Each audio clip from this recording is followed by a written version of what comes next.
Vamos aqui ao conto Surge-se Gordo do Machado de Assis, do genial Machado de Assis. É um conto legal, um conto que foi publicado pela primeira vez em 1906, nesse livro aqui, nessa coletânea chamada Relíquias de Casa Velha. Na verdade, é a última coletânea em vida do Machado de Assis.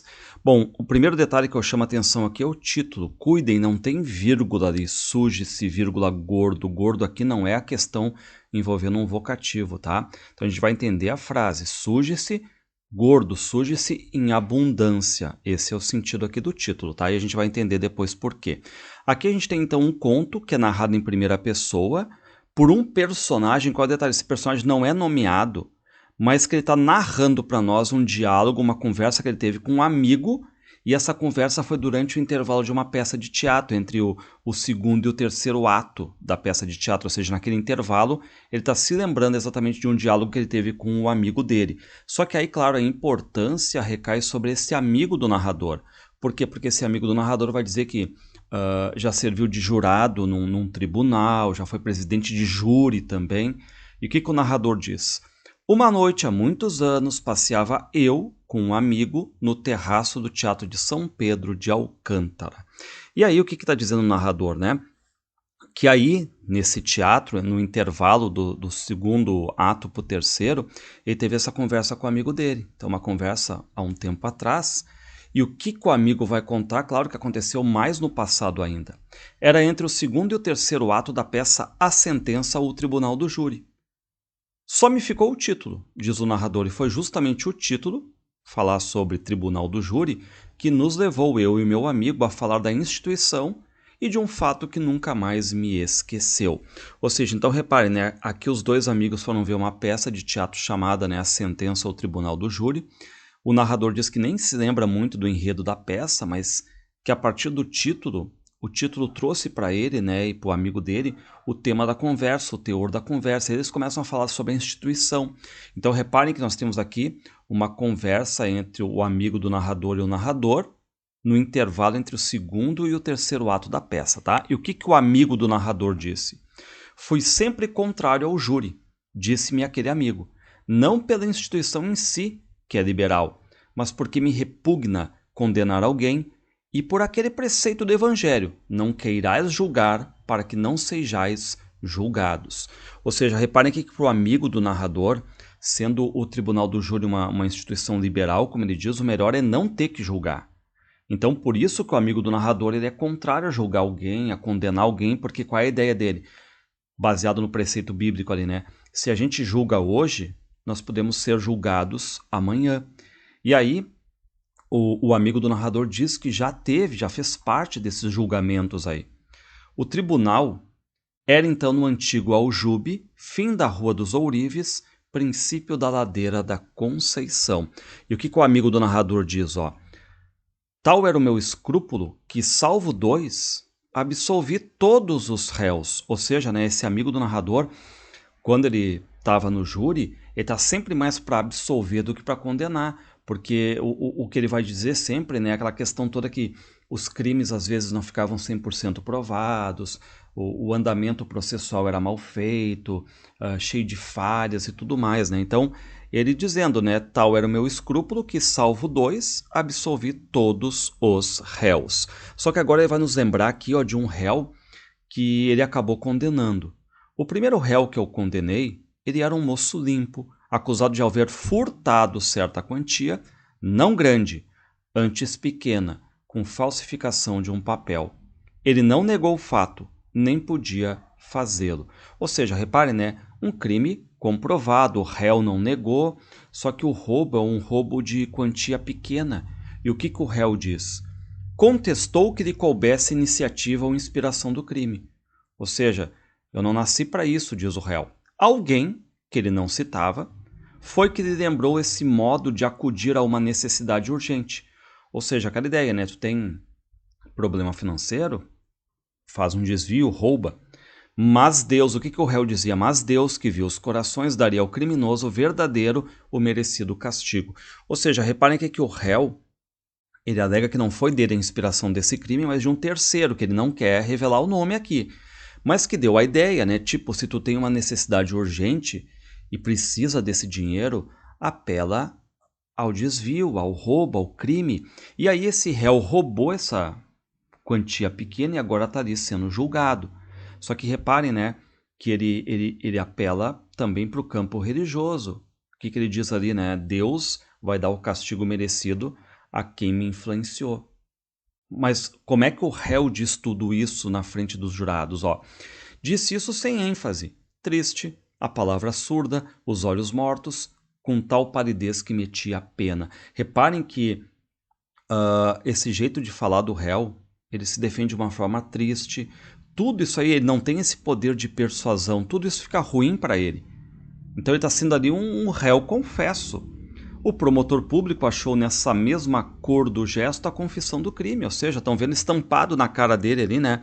O crime, essa é a verdade, né? Então, aquela ideia, né, de que muitas vezes nós não conseguimos transparecer inocência.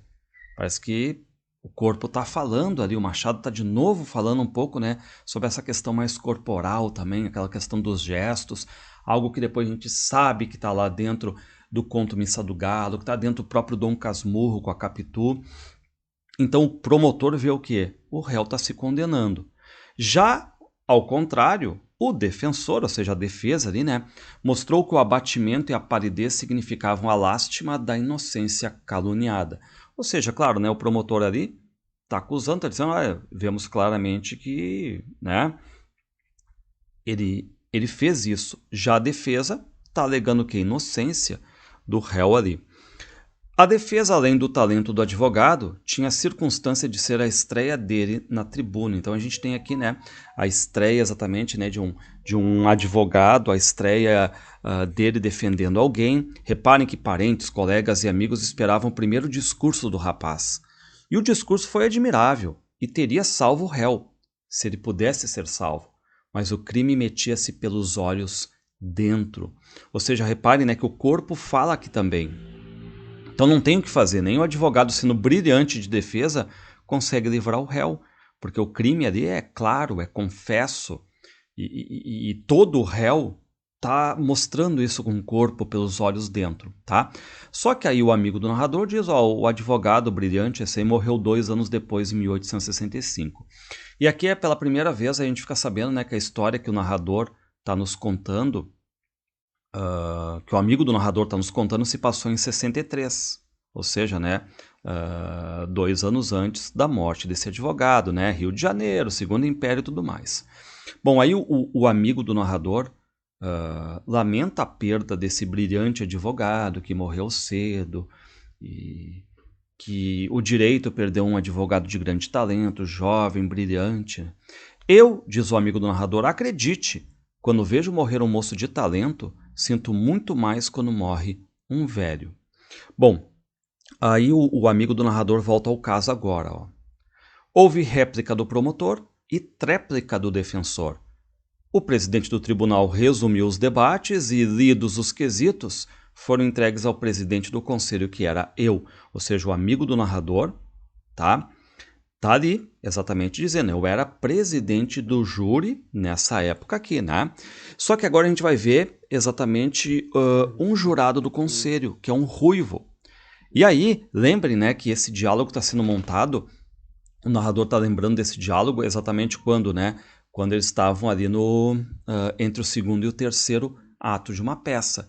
E o que diz aí o amigo do narrador? Ó, não, eu contarei depressa, o terceiro ato não tarda, então deixa eu me agilizar, né? Então aqui só lembrando, né? O narrador aqui está se lembrando que quando o amigo dele contou isso para ele, eles estavam no teatro entre o segundo e o terceiro ato de uma peça, certo? Bom, um dos jurados do conselho, cheio de corpo e ruivo, parecia mais que ninguém convencido do delito e do delinquente. Ou seja, esse jurado ruivo aqui não tem dúvida nenhuma em condenar o rapaz. E lembrando que na época eram 12 jurados, e o que aconteceu? Foram 11 votos condenando e um só absolvendo. Então lembrar que na época, né, os jurados eles eram considerados os homens bons, aqueles com probidade, com bom senso. Tinha toda uma série de itens para ser jurado naquela época, ser eleitor, alfabetizado, saber ler e escrever, com boa renda. E esse ruivo, lembrando, né, ele estaria indignado com esse rapaz que é o réu e que segundo eles, né, o corpo todo está dizendo que ele é criminoso, ele é para ser condenado. E aí vem a condenação realmente. E esse ruivo jurado aí fica muito feliz. Reparem agora. No fim, como os votos assegurassem a condenação, ficou satisfeito o ruivo. Disse que seria um ato de fraqueza ou coisa pior a absolvição que lhe dessemos. E aí, o jurado, aquele que votou pela absolvição, foi 11 contra 1, né? Ele fica irritado, começa a discutir e tudo mais. O ruivo, que era a favor, chama-se Lopes, replicou com aborrecimento: como o senhor quer libertar? Mas o crime do réu está mais do que provado. E aí, claro, né, começa ali uma discussão entre eles, e aí o amigo do narrador, que era o presidente do júri ali, né, diz: não, só um pouquinho, parem de discussões ali e tudo mais, o caso já está encerrado, né? Só o que esse Ruivo Lopes diz? Eu não estou debatendo, estou defendendo o meu voto, continuou Lopes. O crime está mais que provado. O sujeito nega, por quê? Porque todo réu nega. Mas o certo é que ele cometeu a falsidade e que falsidade. Ou seja, então lembrando, né, esse Lopes, o jurado ruivo, ele está irritado ali porque o crime está provado, só que ele fica mais irritado ainda porque o réu está sendo preso por uma quantia ínfima, pequena, nada. E o que esse Lopes diz agora que tem a ver exatamente com o título do conto? Tu está sendo preso tudo por uma miséria, 200 mil réis. Ou seja, quer se sujar, suje-se gordo. Quer sujar-se, suje-se gordo. Ou seja, não roubar pouco, mas roubar bastante. Já que tu vai cometer vai infringir as leis, que não seja por uma miséria, mas por muito. Ou seja, aquela ideia, tu vai se ferrar, se tu vai roubar, tu vai ser preso, vai ter o teu desvio, que se ferre gordo, que se ferre por algo grande, não por uma miséria, por uma migalha. Então reparem que a indignação do jurado Lopes aqui, o ruivo, não é porque o réu cometeu o crime, mas sim pela quantia pequena. Bom, tudo termina ali, o réu é condenado, vocês viram, né? E aí o amigo do narrador sai do júri, e aí fica pensando nessa frase, pô, suje-se gordo, suje-se em abundância. Afinal, diz o amigo do narrador, né? Caminhei e bati a porta, abriram-nos, fui à mesa do juiz, dei as respostas do conselho e o réu saiu condenado. Muito bem. O advogado apelou. Se a sentença foi confirmada ou a apelação aceita, não sei, perdi o negócio de vista. Só que aí o amigo do narrador vai para a rua e fica pensando naquela frase, suje-se gordo, suje-se gordo. Quando sai do tribunal, vem pensando na frase do Lopes e pareceu-me entendê-la. Suje-se gordo era como se dissesse que o condenado era mais que ladrão. Era um ladrão reles, um ladrão de nada, um ladrãozinho de meia tigela, mas um ladrão, certo? E aí o que acontece? O amigo narrador diz que ainda tentou na rua achar esse Lopes e tudo mais para trocar uma ideia com ele e tal, mas não achou ele. Então, reparem, né, que apesar de ter todo um julgamento ali, o amigo do narrador, que foi presidente do júri, que votou também favorável à condenação, ele fica impactado exatamente com o que? Nesse princípio moral aí, que foi defendido pelo Lopes, né? Ou seja, aquele princípio um tanto estranho, dando aquela ideia de que se vai transgredir, não transgrida por pouca coisa, por mais coisa, né? No dia surge-se gordo. No dia seguinte, lendo nos jornais os nossos nomes, que participaram do júri, dei com o nome todo dele do Lopes. Não valia a pena procurá-lo, nem me ficou o nome de cor, nem me lembrei. Só que é o seguinte, né? O amigo do narrador, ele se lembra que ele tinha um filho, e o filho era poeta e tal, começa a falar um pouquinho em termos de literatura, e o que o amigo do narrador lembra, né? Que ele foi designado também para fazer parte de outro júri. Só que o filho dele diz assim, vai, e aí o amigo do narrador não está afim de ir, porque ele está lembrando aquele preceito, né, bíblico lá, não julgais para não ser julgado, então ele não está muito afim de ir. Mas o que acontece? O meu filho teimou, dizendo ser um dever de cidadão, um serviço gratuito, que ninguém que se prezasse podia negar ao seu país. Fui e julguei 3 processos. Bom, então a gente já tinha esse primeiro processo, agora a gente vai para um segundo que o amigo do narrador vai contar.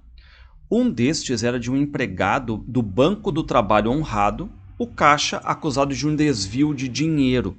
E aí esse caso aí de desvio de dinheiro saiu até nos jornais, mas sem muito detalhe assim. O acusado apareceu e foi sentar-se no famoso banco dos réus. Era um homem magro e ruivo. Agora pergunto para vocês, adivinha quem é que era esse ruivo que agora desviou uma grande quantidade de dinheiro? Era o próprio Lopes, que antes era jurado e agora está ali no banco dos réus como um criminoso. E aí o amigo do narrador começa a estranhar aquilo ali, né? Pô, só um pouquinho. Fitei-o bem e estremeci. Pareceu-me ver o meu colega daquele julgamento de anos antes. Claro, né, que passados alguns anos o Lopes estava diferente, está mais magro ali. Mas reparem, por fim a mesma voz e o mesmo nome, Lopes. Aí ele se lembra dentro do tribunal, né? Perguntando para ele. Como se chama? Perguntou o presidente. Antônio do Carmo Ribeiro Lopes. Aí o amigo do narrador diz, já não me lembravam os 3 primeiros nomes dele, Antônio do Carmo Ribeiro. Mas o quarto era o mesmo. E os outros sinais vieram confirmando as reminiscências. Ou seja, repare, né? O mesmo Lopes, aquelas ironias do destino. Ou seja, num dia julgando, no outro sendo julgado. Repare, né, que o preceito bíblico está aqui, em cima do Lopes agora. Anos atrás, ele era o cara do júri que disse que quer se sujar, suje-se gordo. E agora ele está sendo julgado aqui, exatamente por ter se sujado gordo. E aí, claro que o amigo do narrador fica ali meio confuso em ver o Lopes ali, certo? Digo-lhe com toda a verdade que todas essas circunstâncias me impediram de acompanhar atentamente o interrogatório e muitas coisas me escaparam, porque o amigo do narrador fica assim, pô, aquele cara que era jurado agora está no banco dos réus ali, né? Só que ele começa a prestar atenção, porque já está no finalzinho do julgamento ali. Quando me dispus a ouvi-lo bem, estava quase já no fim. Lopes negava com firmeza tudo o que lhe era perguntado, ou respondia de maneira que trazia uma complicação ao processo. Repare, né? O que faz o Lopes aqui? O Lopes ele usa recursos para não ser condenado. O que ele faz? Ele confunde jurado, ele nega. E lembra que esse mesmo Lopes tinha dito quando ele era jurado antes? Os réus negam porque todo réu nega. E ele está fazendo isso aí agora, tá? Circulava os olhos sem medo nem ansiedade. Ou seja, ao contrário daquele outro que foi preso, que foi condenado, que falava triste, que estava sempre pálido, o que o Lopes tem aqui? Uma espécie assim, de domínio sobre os jurados, tem poder de persuasão, lembrando, né, que ele era jurado, ele era alfabetizado e tudo mais, e conhecia muito bem os próprios jurados, porque ele já foi jurado, então ele sabia como driblar também isso aí. Seguiu-se a leitura do processo. Era uma falsidade e um desvio de 110 contos de réis. Não lhe digo como se descobriu o crime nem o criminoso, por já ser tarde. A orquestra está afinando os instrumentos. Então o que o amigo do narrador diz? Eu vou tentar resumir essa conversa que a gente está tendo aqui, esse diálogo, né, essa conversa entre o segundo e o terceiro ato, porque já vai começar a peça, né?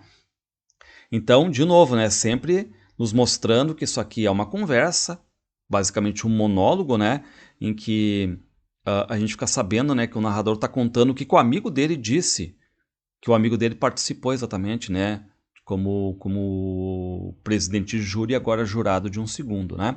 Bom, começa a leitura ali dos autos, começa o depoimento das testemunhas ali todas, né.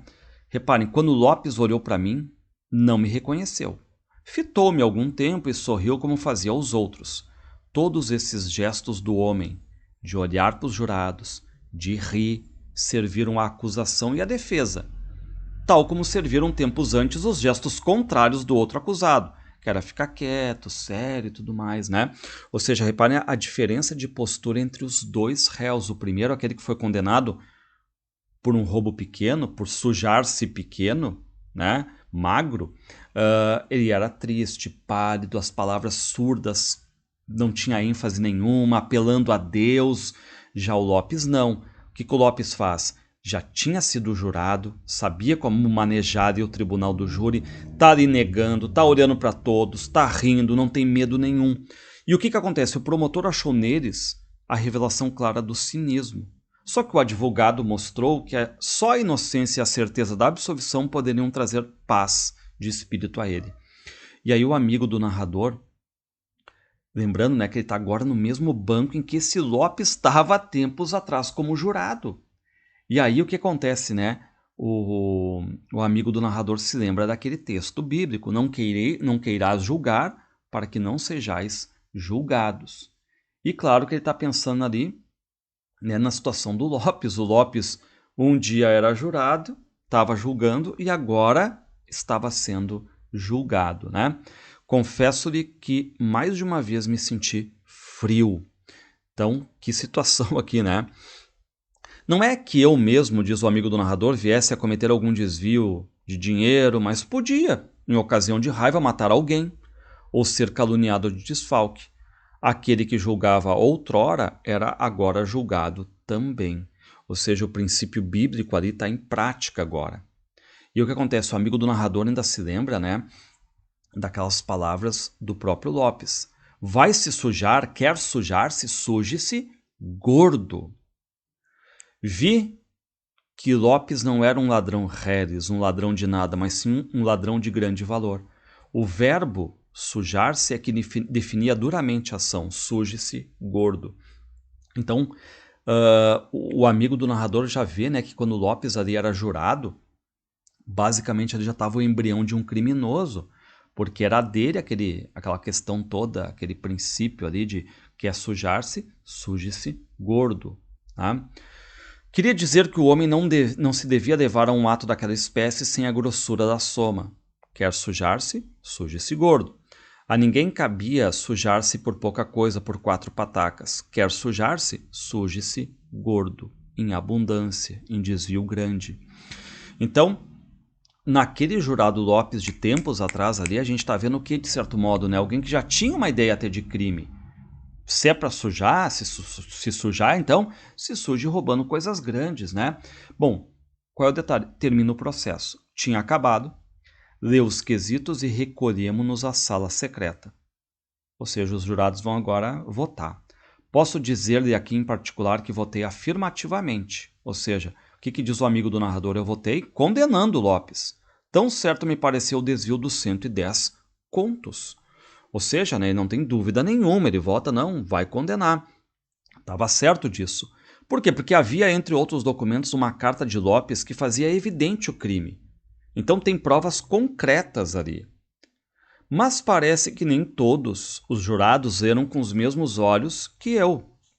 Votaram comigo só 2 jurados. Ou seja, eu e mais 2, 3 favoráveis à condenação. Só que 9 jurados negaram a criminalidade do Lopes. Foi 9-3. A sentença de absolvição foi lavrada e lida e o acusado saiu para a rua. Ou seja, reparem aqui a diferença, né? O Lopes tem uma carta dizendo evidentemente o crime dele, tá? O desvio é grande, só que acontece, ele conseguiu de certo modo ludibriar, driblar ali, né? Com os gestos e tudo mais, com o poder de persuasão dele, negando. E o que aconteceu? 3 votaram para condenar ele, só que 9 absolveram ele, tá? Então, reparem, né? A diferença da votação era tamanha, porque não é tipo 7-5, né? Era 9-3. A diferença da votação era tamanha que eu cheguei a duvidar comigo se teria acertado. Será que eu acertei ou não acertei? E aí, o que acontece, né? O amigo do narrador disse que ficou pensando nisso, se votou errado ou não, porque volta e meia vem aqueles problemas de consciência, ou seja, o melhor de tudo é não julgar ninguém para não vir a ser julgado. Suje-se gordo, suje-se magro, suje-se como lhe parecer, o mais seguro é não julgar ninguém. E aí o que acontece? Acabou a música, como diz ali, né? Vamos para as nossas cadeiras, ou seja, o réu Lopes sai livre, em liberdade, ele se sujou gordo, e mesmo assim saiu em liberdade, saiu inocentado, ou seja, um criminoso que sai inocente. E por isso que o amigo do narrador que votou pela condenação fica perguntando se acertou ou não. E como é que termina esse conto, né? O narrador vê que vai começar o 3º ato da peça, então ele se lembra que essa conversa sobre se sujar gordo ou magro rolou no intervalo entre o 2º e o 3º ato, ou seja, quando estava no teatro com o narrador. Então esse conto acaba problematizando aqui o tribunal do júri, mostrando que nem sempre se realiza a justiça propriamente dita. E por que isso, né? Porque os jurados estão ali vendo tudo, estão tendo acesso a tudo, e se o réu conseguir convencer os jurados, ele ganha a liberdade. E lembrar que os jurados ali podem, de certo modo, ser manipulados, dependendo do poder de argumentação, de persuasão. E lembrar que o Lopes, ele tem esse poder aqui de argumentação, porque já tinha sido jurado, era alfabetizado, sabia, de certo modo, a psicologia dos réus, tinha esses golpes retóricos. E entre aquele primeiro falsário lá que foi preso por uma quantia pequena, nós temos uma diferença em relação ao Lopes, porque o Lopes ele era alfabetizado, consciente, e já tinha nele aquela ideia, lembrem, né, que quer se sujar, se suje gordo, seja preso por um roubo grande, né, de grande monta aqui. E aí, então, pessoal, é isso. Peço aqui para se inscrever no canal. Um grande abraço a todos.